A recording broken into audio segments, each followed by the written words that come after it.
This question asks us to find the first four terms of the given sequence. The sequence is defined a little bit differently than in the past.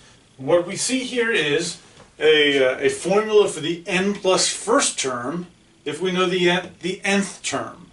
So in other words, if I know the term that I'm at, this tells me how to get to the next one. So if I know an, then I can figure out what an plus 1 is. This is called a recurrence relation.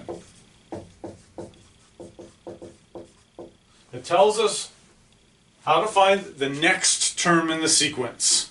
This is good in some senses, but it can be also more challenging in others. Right? If I ask you for the 1000th term of this sequence, well, it's not obvious how to get that from here, because I'd have to go through and find the first and the second and then the third and so on and so on and so on. So it's, in that sense, it's not as nice as having a formula, an explicit formula.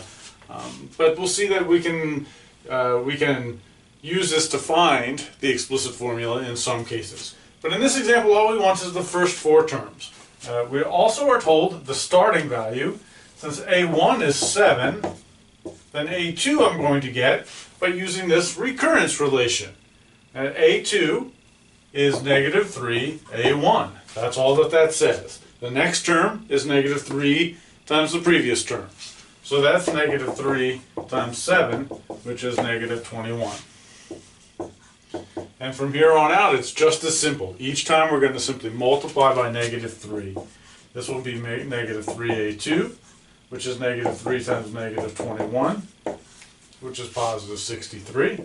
And a4 will be negative 3a3, which is negative 3 times 63, which is negative 189.